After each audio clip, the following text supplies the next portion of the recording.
Good morning, good afternoon, and good evening, and welcome back to another edition of Noles Anonymous. I'm your host, Drake, and in the stream yard, I got the one and only Mr. David Wise. Davey, what's cooking good looking? Drake, obviously you can tell I've engaged in some cosmetic impairment. See, when I notice something wrong, I fix it. That is not something that can be said about Florida State football at the moment. Well, I think the key thing is here, Dave, did you actually fix it? Because I can't stop staring at your eyebrows I right I now. But fixed. Oh, it's fixed, Drake. It's it's no fixed. longer It's like it fixed. was. Fixed. But we're not here to talk about your eyebrows, Nope. Dave. We're here to talk about the Florida State Seminoles football team. Ooh. We've had a week to kind of just take a step back, evaluate I don't know what to call the showing that was the Boston College game Nice way to put on it. Labor Day. And Dave, I'm going to hand it off to you real quick. I don't know exactly where to go with this. We started Yes. this podcast as kind of like a support group for Yep. other Seminole fans to kind of get together as they're currently suffering from Florida State fandom. So, Dave, where exactly do you want to take this first? Well, Drake, you you said the magic words out loud. The quiet part, which is we don't know where to go from here. Well, that appears to be where the team is right now. Let's start here. Let's start right here. I hate PFF. You hate PFF. What's funny right now is if you go look at this Florida State team and you say, what does this team do best? What would you guess the answer is? What it does best? Mhm. If it's PFF, I would not be surprised if it says pass blocking. It's passing. Or Passing passing. is what this Okay. team is best at. If you look at Twitter and you listen to the other Florida State podcasts, you're going to hear plenty about DJU and how he's the problem. And DJU has not been part of the solution. Let's put it nicely that way. But there are so many problems with this team that to me, and without seeing that stat, he was like not at the top of the list of the problems for me with this team. Not to say we wouldn't be better off going a different direction. I don't know yet. I don't like what I've seen, but there are so many problems with this team that I mean, like you said, we had a bye week to do some serious critical self-reflection and evaluation. And if we don't come out of that bye week looking like that's what happened, heads have to roll, don't they? Well, listen, I'm never ever going to advocate for someone losing their job, right? But I think you need to look kind of the totality of what you've gotten from this team, and which includes not only the players but also the staff, and look to see what exactly you're getting out of everybody, right? And one of the big things, like one of the glaring things you see is QB play has been extremely inconsistent. By that I mean, yes, folks, Yeah. I remember the miss in the end zone to Darren Williamson. Trust me, I've seen that play over a dozen times. Mhm. I have also seen when DJ is on the money, pass catchers not holding on to the damn ball. Kyle more I've luck. also seen linemen missing assignments when it comes to running counter. Seen defensively linebackers who are playing extremely passive and don't want to trigger. When the defensive front, if you look at the lineman, Farmer actually in totality is playing fine, but the key word is fine. Jackson, that's a discussion for a different day, or it could be later for today. But to me, it's just you look at all of that, and then it goes back to coaching when it comes to I like with Fuller. I think he's putting the players in position to succeed. However, he doesn't have the pieces because we saw last year kind of the proof of concept when he has the players to, put them in the spots and they execute well, you can have an elite defense. However, more my concern is some of the personnel usage when it comes to some of the players being out there. Like I think Juice Carrara was one of our best linebackers this past week.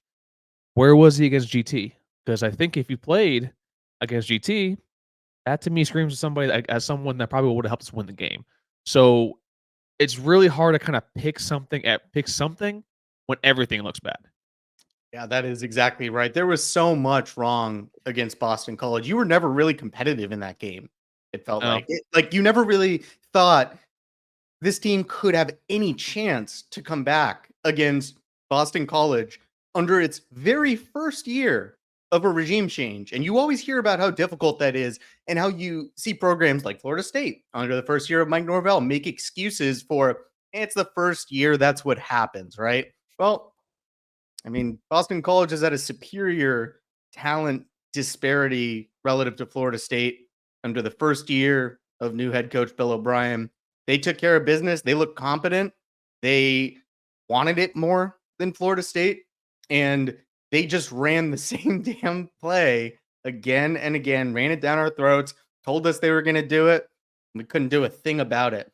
That's a that's really disheartening. After that Georgia Tech game, I think you expected some changes to be made, right? Like against Georgia Tech, it felt like we were just running the ball and it wasn't doing anything. So in this game, you have 8 carries from running backs in the game total, the entire game. You overcorrected. Have you heard everyone saying, "Hey, throw the ball more?" And then this game happens like, "Hey, man, you don't have to throw the ball every damn play of the game." Because what? How many Ugh, pass attempts did DJ have? Like, 42. 42. Like, come on, man. You don't need. You need to find a balance. And right now, I have a horrible feeling that Mike has no idea how to kind of find that balance. Right? Yeah, And it's I think he's getting too much into his own head. And like you watch Kenny Dillingham on Saturday night at Arizona State, you saw kind of the balance there with a transfer QB that came in and a second year running back, and you saw the balance of the attack there, and it took down Mississippi State. So yep. it's kind of like, hey man, just maybe he needs just maybe this week off, he just took off and just maybe had like a week of own reflection because right now he just doesn't seem the same at all. No, and what's really concerning to me is it's one thing to miss on a lot of portal targets, right? Like, is this, I guess the big question for me is this: is this our reliance on the portal coming to a head? Is this like what we get for relying on that strategy so much? Or is there a bigger problem? Because to me, it's one thing to miss on a lot of targets from the portal that you're relying on to come in and make immediate impacts to replace a lot of players you lost, Mhm. especially high level players, right? But it's a bigger problem to me when you have all of these guys that still are coming back, guys who were extremely talented and productive last year, NFL draft projections, all of that good stuff. And you cannot convince me that those guys are the same players you're seeing out there, as if from last year, from December to right now, they have like magically forgotten everything they've known and done in their entire career and are completely different players on a completely different team under a completely different staff. Yet you have complete continuity among the staff, which is something Mike Norvell has been proud of and made an effort to keep intact. And I guess it's just making it's the $1,000,000 question right now. Is that the problem for Florida State? So I think the main thing, and I think we talked about this in our one shot back in January with the portal gets, right? A lot of the players that we got weren't 1 year rentals. I mean, you look at a Marvin Jones Jr. I think he has like what at least 2 years left. Earl Little Jr. the same thing.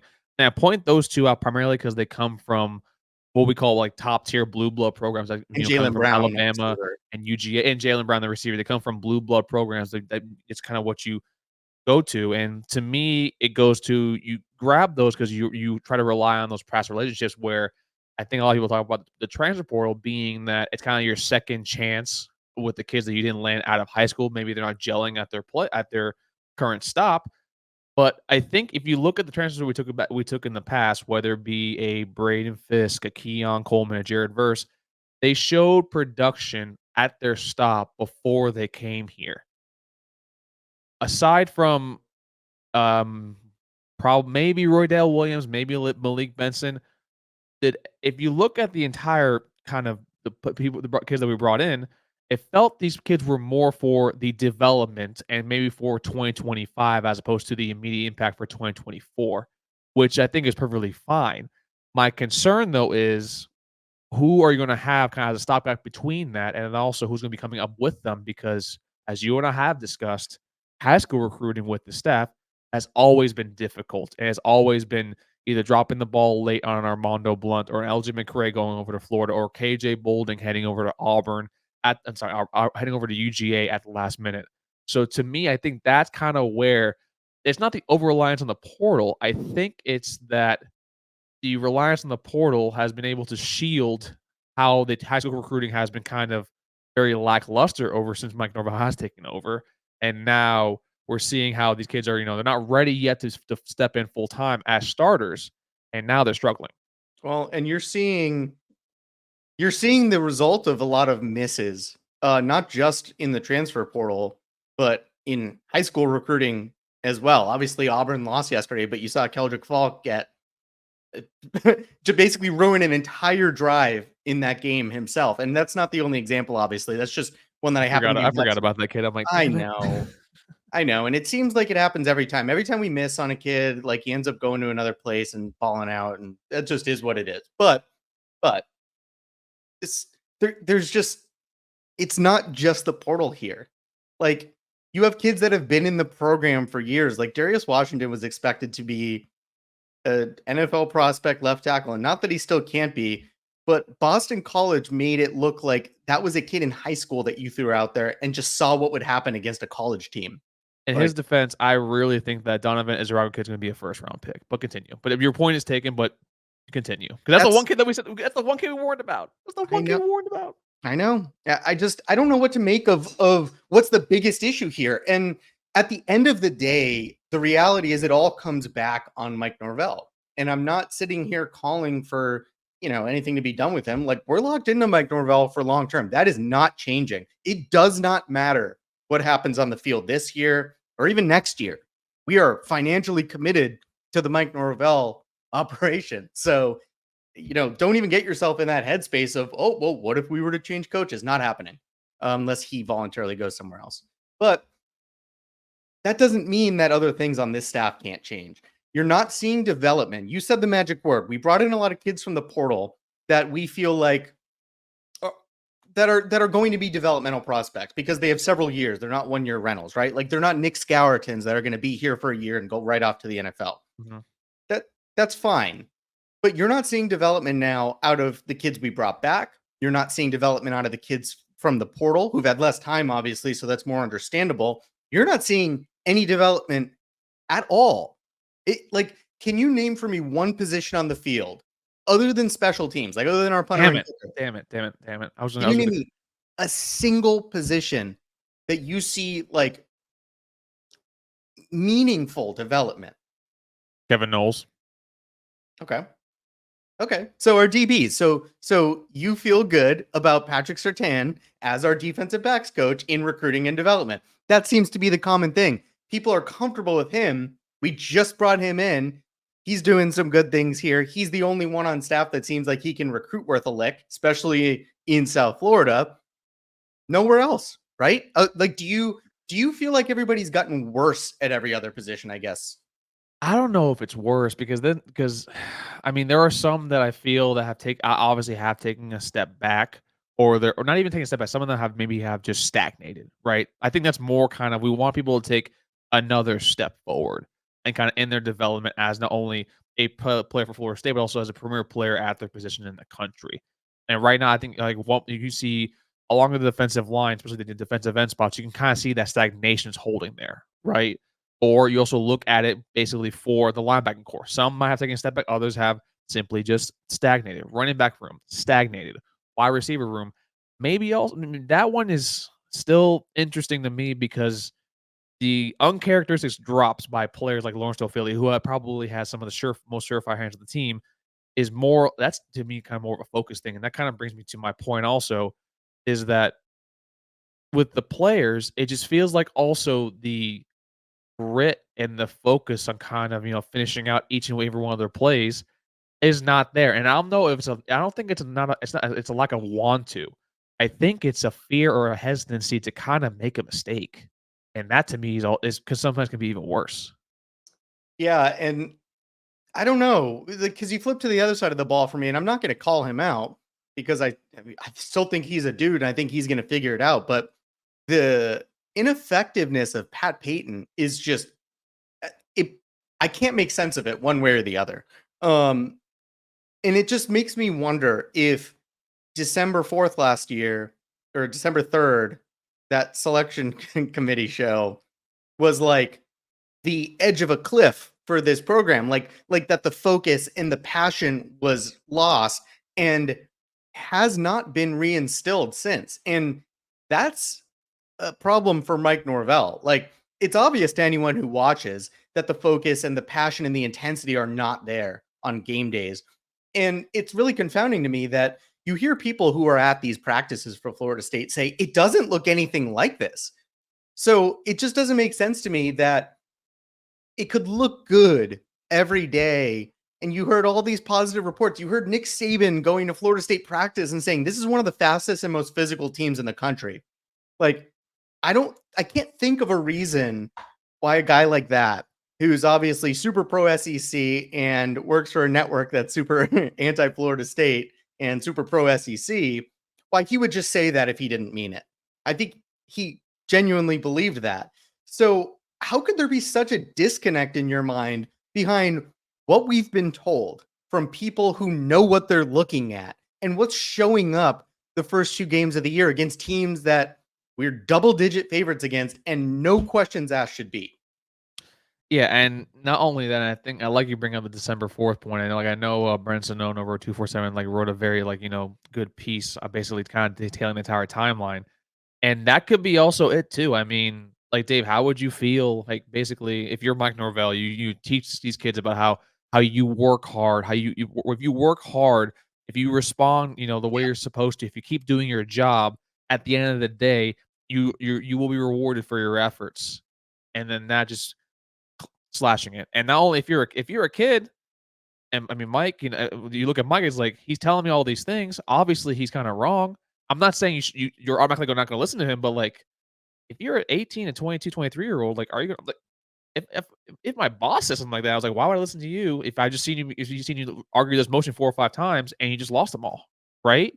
Yeah. And that's natural, to kind of not I'm not saying every kid is tuning them out, but it's really hard to kind of keep your message going across if you're kinda disrespected like that, right? So Yeah. to me, I think it goes back For to that sure. point, and that's kinda I think where the team is struggling with. They need to kinda find out, they gotta find out, to me, the season's washed out. Yeah. I think this season you gotta regroup.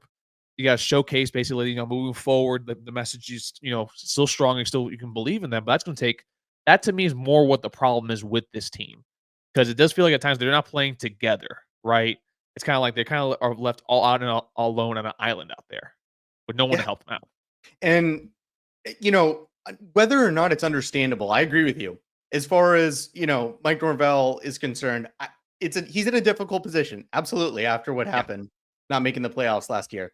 But at the end of the day, he's paid quite well, among the best in the country, to Mhm. figure out how to go forwards from there. So we don't have enough time in the rest of the day. We could sit here for the next 7 hours talking about what are the problems with this team. But, the two biggest questions for me: one, what do you do the rest of the season? And two, what do you do after this season to make sure this doesn't carry over and this doesn't happen again? So starting with the first one, Drake, what is what is the goal the rest of the season, and what should Mike Norvell be doing with this team, and what should the team be doing to, I guess, move forward from where it is right now? Well, I think first you kinda have to, have a real sit down with the quarterback room and see kinda what you have with Brock and Luke. I think you kinda brought in DJ, or even with Cam, if you brought in Cam Ward in here too, it might be different, it might not, because I've basically seen how everything else has kind of been. It's not just the quarterback. And I'm not saying because DJ's been playing poorly. He's been playing extremely inconsistent. And he didn't win you or lose you either of those games. Let's be perfectly clear here. But I think you brought him in to kinda, help guide you to a C championship and also maybe to a CFP spot. That's not in the cards anymore Yeah. at all. So now I think you gotta look to see what you have with Brock and Luke. I think maybe for Memphis coming up this week, and we'll have another show to kinda talk about that as a preview, what you kinda have with Brock. Or you've seen Dylan Raiola for Nebraska. You've seen DJ Lagway light up. I know it's Memphis. I'm sorry, I know it's Sanford, but still as a freshman, true freshman Impressive. quarterback, that's impressive. Maybe you just go out and roll with Luke out there. But to me, you kinda have to start there. And then for everybody else, you need to see what you have with young players like in Hakeem Williams. Maybe he's finally fully healthy to play wide receiver. Maybe you continue rolling out with a Juice Crier and a Blake Nicholson in the linebacking core. Maybe also you showcase what you have with your with your defensive tackles. Maybe you give Jackson kind of like the situational breather, and you let Daniel Lyons take that spot. Well, So t I guess though the question I have more so for you is, are you playing for this year still at all? Or is this all in for the future? Future. I'm done. Like, I know that's some loser talk right now, but I think this that you need to figure out what is wrong with the psyche of this program. Not just, the team, but also with your own staff, with the administration. You need to look at everybody needs to kinda, like, see where they're at and kinda how they wanna move forward. Because right now, we don't look good as a unit, and that's what we need to get better after doing that. So to me, I think you play for next season, which quite frankly, I think we kind of all had that kind of in the back of our head, like, it wasn't about 2024, it was about 2025, giving Luke some time and reps to kinda, like, understand that. Now it's a little fast forward with Luke coming in, but now you'll basically see what you have with him, right? And then also, I mean, recruiting-wise, you need to do something to stop the bleeding. So, Yeah, I don't know. I'm still hesitant to say, go full youth movement. I think for me, it's not even a youth thing, it's an effort movement. Like, I want to see the kids out there, and whether it's the guys starting right now or whether it's the young guys, I want to see the guys out there who want to be out there. Because what I've seen a lot of this year is a lot of guys who just look indifferent or apathetic to being out there on the field wearing their Florida State jerseys. Um, I just want to see some passion. We talked about this. I remember so vividly when we first started this podcast years ago. Like, that was what we wanted to see was effort, right? so what's really funny is I think that's kinda where me and you differ. It's not that I see a lack because, like, I remember 2020 and 20 like, a lot of 2020, a lot of 2019, and a little bit of 2021, but not really. To me, it's not a lack of, like, effort. I think the kids are trying. I think the kids are just fearful of making a mistake, and I Mm. think that's kinda more the issue that I think I see, but also I didn't play football, I played baseball. But that Right. but I can always tell you how a pitcher or, a teammate of mine that can affect their next at bat, their next pitch. So to me, like, that's kinda more what I see. That's to me where I see the passivity from and also the mental mistakes where, I mean, I know Kyle Morlock has been ripped to shreds on Twitter and everything Yep. else. He was not this, basically this bad of a case of Butterfingers kinda last season. To me, that's a case of the yips, and that to me, that's a mental thing, and to me, that's not like a trying. That's a I can't get out of my own way, and mentally, Right. I can't break through the block, and that to me is the main problem with this team Yeah, I'm with you. and staff. I I totally agree. And when I say effort, it's not really just an effort thing. Like, I do see loafing out there, and I don't love that. Um, Another big issue for me is like just like confusion. Like, you could see confusion out there when what Mhm. Boston College ran was not complicated. There was no surprises about it. It And you've was seen not. Trayshawn Ward do it a lot of time when he was here too, so, yeah, you knew he was gonna run that route a lot. And they ran the same thing multiple times. And the first time, he should have caught it for a touchdown. The second time, he caught it and ran right down the sideline. But they just lined it up and ran right the hell down your throat and didn't do anything complex or complicated. And that's what I just look, I want to see us do basic things. Like, I don't want to see the linebackers looking at each other like, where the hell are we? Like, where are we supposed to be? And a lot of that comes back to coaching. And that's going to dovetail into, my last question, which is, where do we go after this year? Because for me, it's not a question of whether you're letting coaches go at this point. If you're Mike Norvell, you have to. There has to be changes made to this staff. Like, look at what happened with Jimbo at Texas A&M. They recruited like unlike anyone else, and that Well, didn't fix to the be to problem there. to be fair, that was because of money. I mean, they Sure, call them Texas ATM for a reason, sure, but allegedly. nevertheless, they recruited better than anyone, and it didn't fix the problem. So the problem isn't solely that we're not recruiting high school well enough, right? No. The problem is twofold. It's the coaching on the field and the recruiting. And you can get away with lacking one. We had gotten away with it for a while of not having those elite recruiters on staff here. Thank God we have Sertan here who actually can recruit, although you can't do it by yourself. But we're now seeing a lack of motivation, a lack of preparation, of development, a lack of on-field adjustments, and a lack of recruiting. And you cannot have all of those things go wrong among your coaching staff. So you really got to look at multiple of your assistants, and for me, especially on the defensive side of the ball right now, and ask, can we really, really not do better than this? And is continuity really worth what we're getting out of them? The same way coaches will kind of talk to a player and kind of say like how your future, may not be at this position, your future may be at a different school. I think Mike needs to do the same conversation with some people on his staff. And I mean, everyone knows the names that that are all over Twitter, so I'm not going to repeat it. But there are definitely some spots where you see them struggling the most, kind of on Saturdays, and that's what you really, really do have to look at. And there are also some people who have been here basically on name alone that, quite frankly, hasn't done anything since they've been here.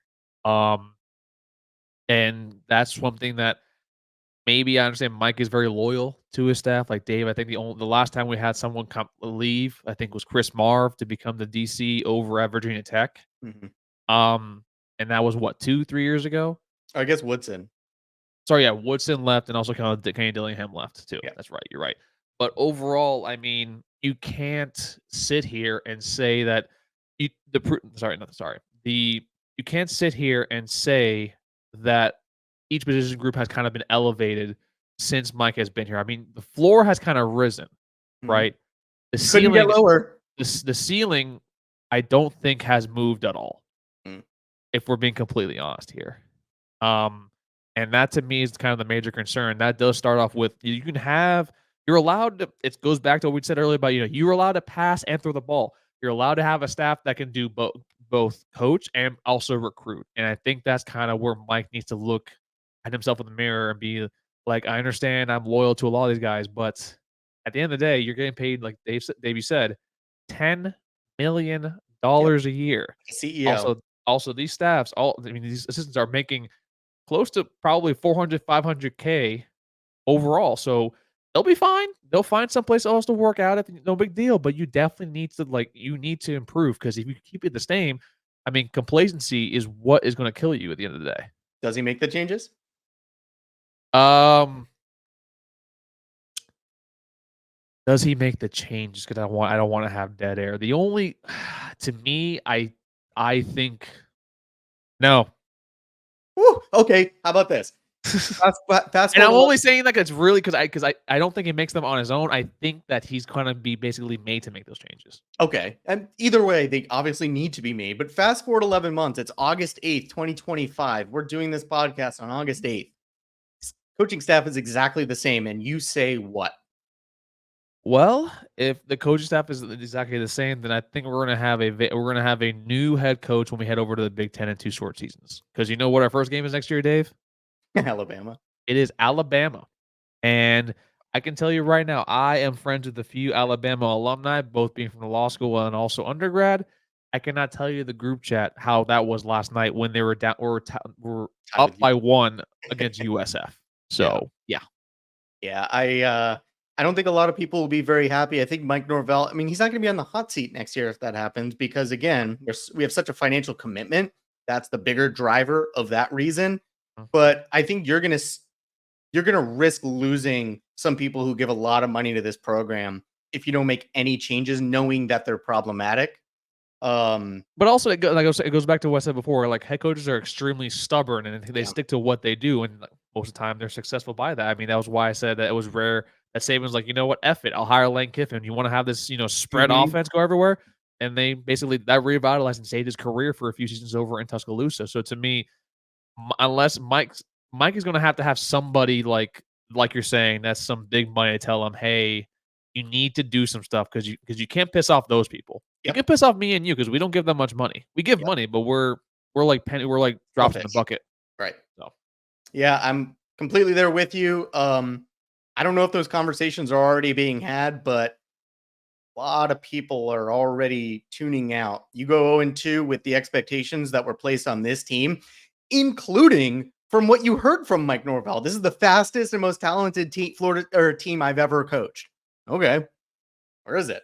Um, and I guess one last question for you, then we'll let everybody out of here. Because again, I started this way, but a lot of people are focused on the most important position on the field, the quarterback. You place Jordan Travis on this team, guaranteed he's not going to get injured. How much different does this team look in your eyes? I mean, demonstrably different. That's not even a question. Like, I think Jordan was probably the most important quarterback we've had since Jameis, and probably he's a top 3 quarterback, I think, that's been at FSU, if you wanna really look at it. I mean, So he the other basically positions are playing better because Jordan Travis is here in your mind? I think you have a certain leadership quality he brings Mm, to the table as well. I that think I don't think it's just on the field play. I think it's also in the locker room. Kinda he's setting the example. It is completely different. It's night and day if he's on the field. does it feel like there's no leadership on this team right now? Um, 'Cause that's a big problem for me. That's what it looks like out there. it looks It looks like there hasn't been one to emerge yet. Yeah, I think that that's a problem. I think some people are looking for the answers or trying to get or asking questions, and there's no one person kind of lead the charge for that right now, and that's hard, especially because you remember what you had last season. You had leaders on both sides of the ball, and you had more than one. You had JT and Trey Benson on offense. I mean, you also on the defensive side of the ball, you had Jared versus Braden Fisk, you had Fabian Lovett, Keem Dent. Like you had those voices in the locker room who have been there for 2+ years, and to me, that's you lose all of that, it's not easy to find, and also not everyone is made to be a leadership role. I mean, I love the guy to death, but do you think Keon Coleman was a leader on the offense last year? No. He was your best weapon, but I don't think he was what you and I would define as a leader in the locker room. So it's gonna be hard to find that. Yeah, that's look, I mean, how many questions have we asked here today? I mean, we have not even a subset of all the questions that should be asked and that you would pray to God are being asked of and among the people in charge of this program, the coaching staff who are responsible for fixing all this at the end of the day. Drake, we don't have all the answers to these questions. Nobody does. Hopefully, the number of questions shrink as the season goes on and not expand because we're 2 games in and it does not look good. Let's just make a bowl game at this point. Oh boy. Let's just make a bowl game. But That's where we folks, are. thank you guys so much for joining us to basically hear us vent, and hopefully this session was very therapeutic for you as Florida State Seminoles faithful. Dave, can you please let the folks know where they can follow us and support us at all times? Of course. Thank you, everyone, for watching our show today. This was a true support group session. Obviously, going to Yeah, need some more of these the way it's looking right now. But please do like the video if you liked what we had to say. Subscribe to the channel, ding the little bell at the top, turns your notifications on, lets you know when these videos drop. And we love you and can't wait to see you next time. we love each and every single one of you. And that was Dave. This was Drake. And we'll see y'all next time on Noles Anonymous. Beat Take care, everybody. Memphis. Please beat Memphis.